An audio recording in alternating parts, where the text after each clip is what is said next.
In this video, I've picked out a few guitarists who tragically died all too young.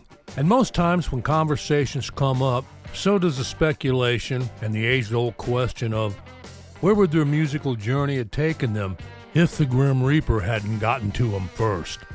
I'm not going to speculate on that. Y'all can do that in the comments section. I just want to go over their early lives and tragic deaths. One of them was primed and ready for a major comeback, but for some unknown reason he backed out of the deal at the last minute and didn't live long enough after to tell us why. One was ready for a change, looking to go solo or start a new band, and one's health quickly took a turn for the worse and stopped him dead in his tracks. Terry Kath was born January 31st, 1946 in Chicago, Illinois. He started playing guitar in his early teens. His influences were many and a wide variety. Early on, from the Ventures and Dick Dale, and later anywhere from George Benson to Jimi Hendrix. Starting out, Terry actually played in a group which did covers of Ventures songs, and along with other popular tunes of the time. In 1961, he joined Jimmy Rice and the Gentlemen, a band which also included horn player Walt Parazater, who would also become a member of Chicago later on. In 1965, both Terry and Walt would join the group Jimmy Ford and the Executives, which was the backup band on Dick Clark's Caravan of Stars. In some of the earlier groups, Terry would play the bass guitar if needed. He would take some guitar lessons, but it didn't really hold his attention. He just said, "All I wanted to do was play those rock and roll chords." So basically, Terry was a self-taught musician. And when you take that into consideration, it's a pretty amazing feat. He was really that talented. The other band members of Chicago were for the most part schooled and had years of formal training, and they admit they looked up to Terry as the leader of the band. His voice is very soulful. In a way, it kind of reminds me of a Dennis Edwards or a Paul Williams of the Temptations. And one more thing about his voice was that he was a very good harmony singer. Just an accomplished all-around vocalist. Whether it was a song like Make Me Smile or a ballad like Color My World, he could cover it vocally. He played a variety of guitars, his favorite being a 66 Fender Telecaster. It's the one he had changed out the neck pickup on from a single coil to a humbucker, and also said he added a few capacitors to it. It was heavily modified in every sense, really. He also played a Stratocaster and a few different Gibson solid bodies. But the 66 Tele is the guitar you see him playing the most from about 1972 until his death in 1978. It's the one with all the stickers on it. Some pictures show a bunch of Pignose stickers. Anyone not familiar with Pignose, it was a small amplifier that came out in the early 70s. Terry invested in it and was one of the founders of the Pignose Company. It's still in business today.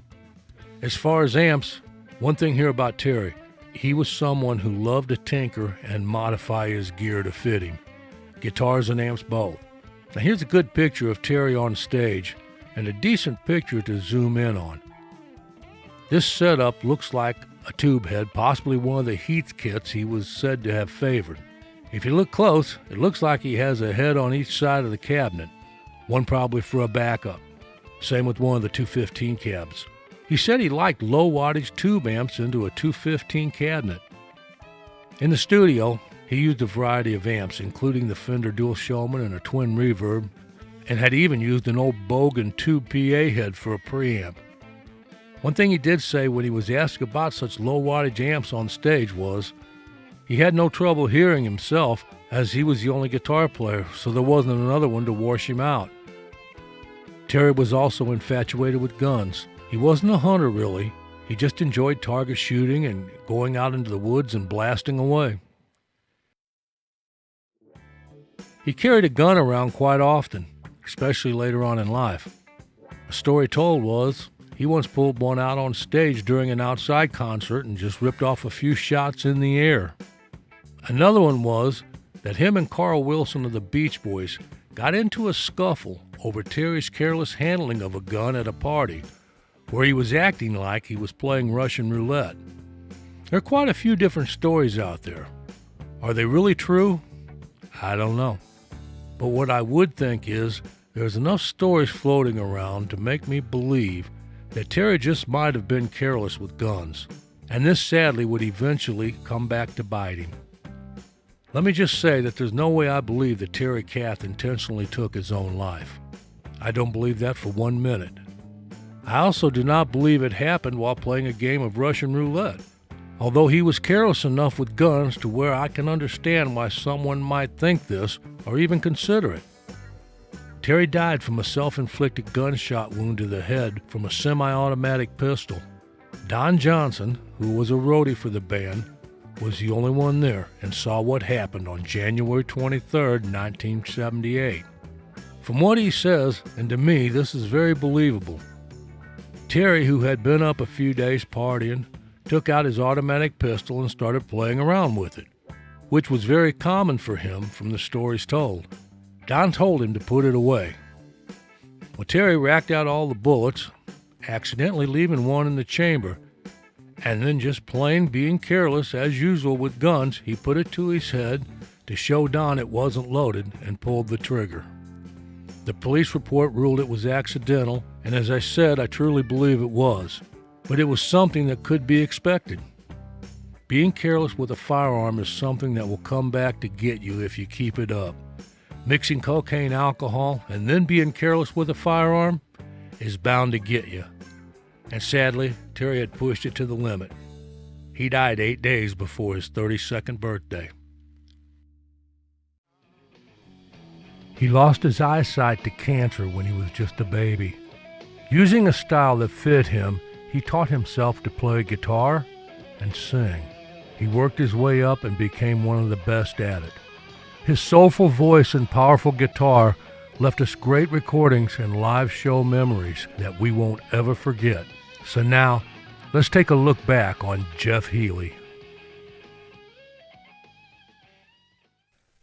Norman Jeffrey Healey was born in Toronto, Ontario, Canada, March 25, 1966. He was adopted as an infant by his father, who was a firefighter. When he was almost a year old, Jeff lost his sight due to retinoblastoma, a rare form of cancer of the eyes, and his eyes had to be surgically removed, and he was given ocular prostheses. His father bought him his first guitar at 3 years old, and he started to develop that unique style playing the guitar flat on his lap. When he was 9, his musical talents were showcased in an interview on the TV Ontario children's program called Cucumber. Jeff began hosting a jazz segment for the CBC in 1980. After attending an open house for the broadcasters, where widely respected Canadian jazz musician vibraphonist Peter Appleyard convinced the people at the radio program Fresh Air to put the 14-year-old Healey on the air after discussing jazz with him. By the time he was 15, Jeff formed the band Blue Direction. It was a four-piece that primarily played bar band cover tunes and had Jeremy Littler on bass, drummer Graydon Chapman, and schoolmate Rob Quayle on second guitar. Later on, the band played clubs in and around the Toronto area. Here's a very cool set list from the Blue Direction around 1984. You can find more song lists and a lot more awesome nostalgic items on Jeff's website, which is jeffhealey.com. I'll put a link in the description box below, so make sure you stop by and check it all out later. In 1985, Jeff had been getting out and making the rounds, showing up at different clubs around Toronto. As one story goes, he went to a bar where Albert Collins was playing, and a friend of Jeff's got him to meet Albert. Some stories say it was Stevie Ray Vaughan, but either way, whatever the truth is, Jeff was getting out and making a name for himself, as it was around this time that the club started calling him, and he decided to put the Jeff Healey Band together. Besides himself, he got bassist Joe Rockman and drummer Tom Stephen. All members recognized the band's potential and dropped all other commitments. The Jeff Healey Band toured extensively in Canada for about 2 years. This trio released one single on its own Forte record label, which led to a contract with Arista Records. The Jeff Healey Band released their debut album, See the Light, in 1988, and they immediately developed a following in the blues rock circles.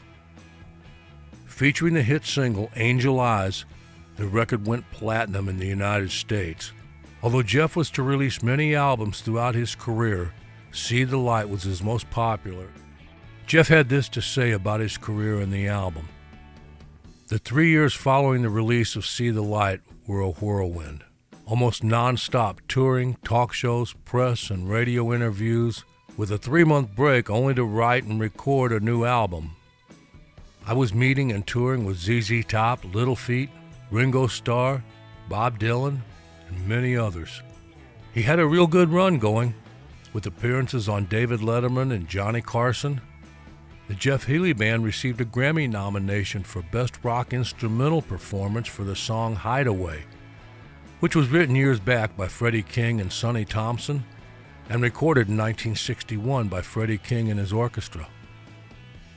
The Jeff Healey Band did a kick-ass version of this song, but they lost out to Carlos Santana and the song Blues for Salvador. Also included in the nominations were Jimmy Page, Joe Satriani, and Frank Zappa. Jeff, very deservingly, was in good company.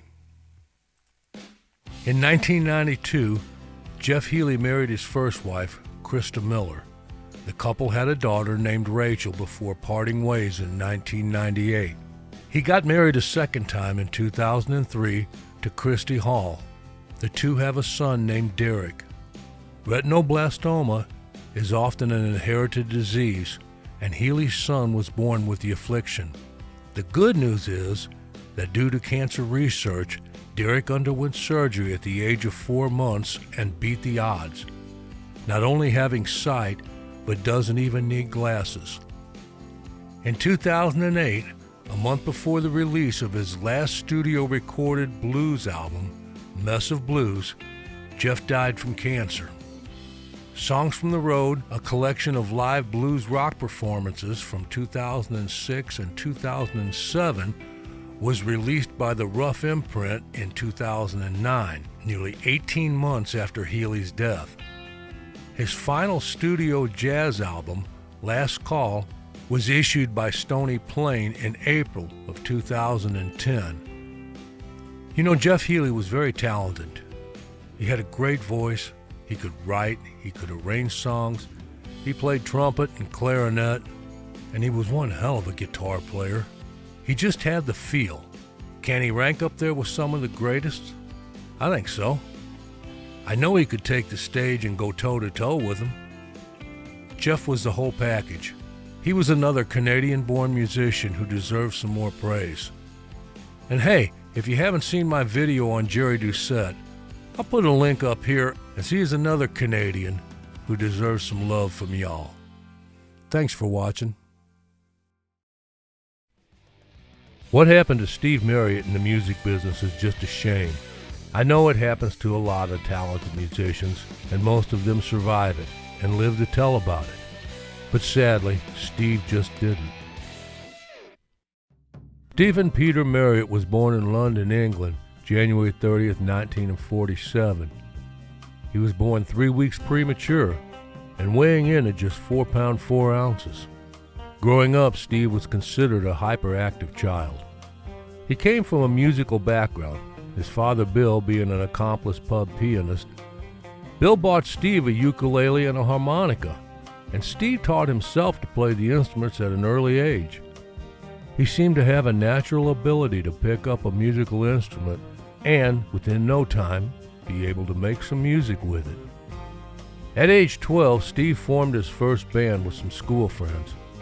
They were called the Wheels, later the Coronation Kids, and finally Mississippi 5. From a young age, Steve was a huge fan of Buddy Holly and would mimic his hero by wearing large rimmed glasses after removing the lenses. The band formed and won a talent contest at the holiday camp in Clacton-on-the-Sea. His parents, seeing the talent in their 13-year-old son, pushed him toward the stage. In 1960, he won an audition to be one of several Artful Dodgers characters in the West End production of Lionel Bart's successful musical, Oliver.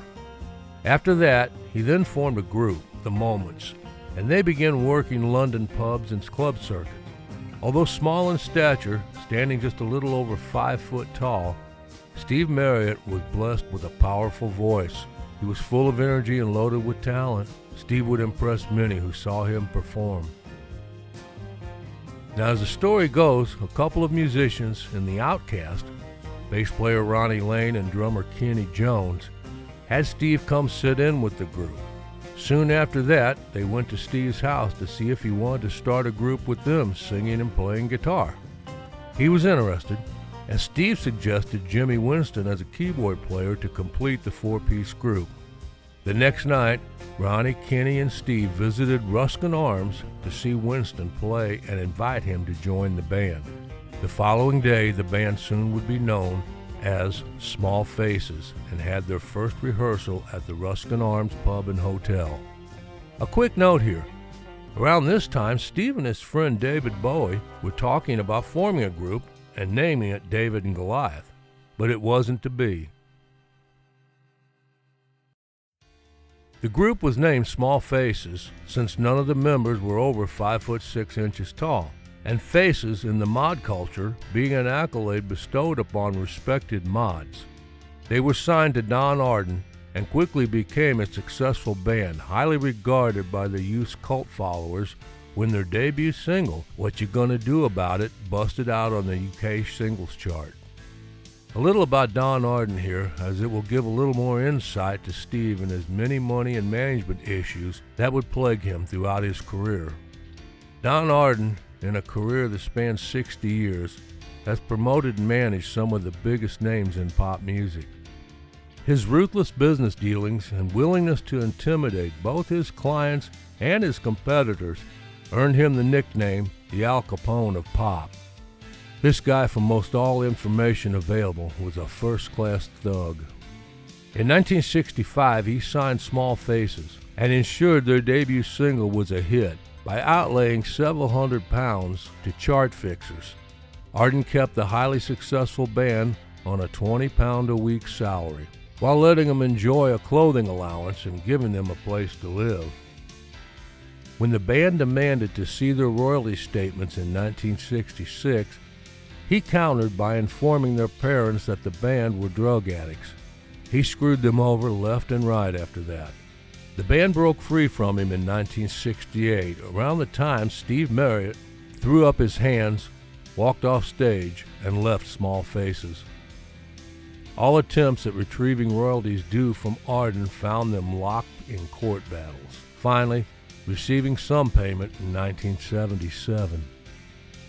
After Steve left, Small Faces got Rod Stewart and Ronnie Woods and reformed as just the Faces, and were together up until 1975, when Rod left to go solo and Ronnie left to join the Rolling Stones. Shortly after leaving Small Faces, Steve joined in and helped form rock band Humble Pie, with Peter Frampton, drummer Jerry Shirley, and bassist Greg Ridley. In the early years, Humble Pie allowed Marriott the artistic songwriting freedom he so desired, but was denied in Small Faces, due in part to commercial pressure and individual differences. In short, Steve Marriott was ready to rock. After rehearsals at his Clear Sound home recording studio and some hard work, the band released on Immediate label their debut album, As Safe as Yesterday Is. It was a very good album, and you could tell the band had a sound going. It was followed by the Marriott-penned debut single, Natural Born Boogie, and it peaked at number 4 in the UK singles chart in the summer of 1969. Humble Pie was off and running. But after a tour, they came back to Britain to find out that Immediate was going bankrupt. So they ended up hiring Dee Anthony to manage them, and they transferred to A&M Records and focused all their attention on the lucrative U.S. market. Humble Pie toured constantly over the next 3 years, completing 19 tours in the U.S. alone. The band's next album releases, Humble Pie and Rock On, benefited from their touring. Their live album performance, Rockin' the Fillmore, in 1971, became the band's most successful release to date. During these recordings, Marriott's strong vocal performances became the focal point of the band. And this is where Dee Anthony started pushing Steve to take more of the onstage spotlight, something he had, up to then, been sharing with Frampton and Ridley. Marriott's new prominence is said to have resulted in Frampton's decision to leave the band. The band recorded Rockin' at the Fillmore in May of '71, and then in September of 1971, Frampton left to try it solo. He was replaced by Clem Clemson. Once the band started touring America steadily, Steve admits himself that his alcohol and drug use escalated. He says he would drink and take some speed when he was with Small Faces, but after he got Humble Pie up and rolling, it increased, and from all information out there, he just went from bad to worse. The way Steve's career played out after that can be looked at in many ways. There is no doubt he got hosed by his management. And after Frampton left, Humble Pie's manager, Dee Anthony, kept on managing Peter too, and ended up taking him to the top for a while with the Frampton Comes Alive album. Peter would end up dumping Anthony a few years after that. I think Anthony might have started out wanting to make Steve the star, but once Humble Pie got going and Steve started getting out there a little, Anthony might have started favoring Frampton after he left Humble Pie and went solo. We do know Steve was really upset and said a few times he believed Dee Anthony skimmed money off of Humble Pie's earnings to finance Frampton's career, which is probably true. Either way, fact is, Steve headed back to England after all his hard work empty-handed, with the exception of a big alcohol and drug addiction problem that would follow him around the rest of his life. I believe this was the turning point in the wrong direction for Steve Marriott. A lot of his mental problems started around this time also. After this, Steve basically turned his back on big record companies and management. He would go around playing gigs and work on some simple projects, and even those didn't really pan out for him compared to where he had been. Steve had played around 200 gigs in 1990 when former bandmate Peter Frampton flew into Britain and asked Steve to reform Humble Pie to produce a one-off album and a reunion tour. The money would be enough to allow Marriott to take things easier. He agreed, and they flew out to Frampton's recording studio in Los Angeles in January of 1991. They began writing songs, but sadly the project was never completed. Steve just had a change of heart for some strange reason and returned home. Why? I guess we'll never really know. But it didn't work out. After that, Steve and his wife flew home from the USA on Friday, April 19, 1991, after he had recorded some songs for the future album with Frampton. During the flight, according to his wife, Steve was drinking heavily and in a foul mood, and the two argued constantly. After arriving in the UK, a mutual friend met him, and they all went to one of Steve's favorite restaurants for dinner, where he consumed more alcohol. After dinner, they returned to their friend's house and decided to stay overnight since it was late. But upstairs in bed, Steve and his wife continued to argue. She finally fell asleep and later woke to discover that Steve had taken a taxi home alone. About 6:30 a.m., a passing motorist saw the roof of the Marriott's cottage ablaze and called the fire department. It was reported that 4 fire engines were needed to put the fire out. In newspaper interviews, the assistant divisional fire officer who found Steve Marriott said, "It was a tough fight getting upstairs. We searched the bedroom areas and it was very hot. We knew immediately that no one could have survived the fire. We began to feel around the walls and discovered him lying on the floor between the bed and the wall. I would say he had been in bed and tried to escape. As soon as I saw the body clearly, I knew who it was. I used to be a fan. It's difficult to put my feelings into words. The scene was horrific in that corner of the room. I saw him lying there and thought what a pity it all was. I deal with many fires, but this one was like walking down memory lane. We managed to salvage all of his guitars and musical equipment. I feel a bit upset. All the firemen do. It was like seeing part of our lives gone forever. It is believed that the most likely cause of the fire was that soon after arriving home, jet-lagged and tired in the early hours, Steve had lit a cigarette while in bed and almost immediately fallen asleep. Since he was found lying on the floor between the bed and the wall, investigators concluded that he may have tried unsuccessfully to escape being awakened by the blaze. Disoriented and confused after inhaling large amounts of thick smoke, Steve had turned left instead of right toward the bedroom door in safety. He had been unable to rectify his mistake before being overcome with the smoke. At the inquest, a verdict of accidental death by smoke inhalation was recorded. Steve's blood was found to contain quantities of Valium, alcohol, and cocaine. Steve Marriott was 44 years old at the time of his death. He was married 3 times and said to have had 4 children. He was elected to the Rock and Roll Hall of Fame as a member of Small Faces, but this came long after his death. Steve Marriott is a story that just didn't turn out right or have a happy ending no matter how deep you look for it. And that, folks, is just a crying shame.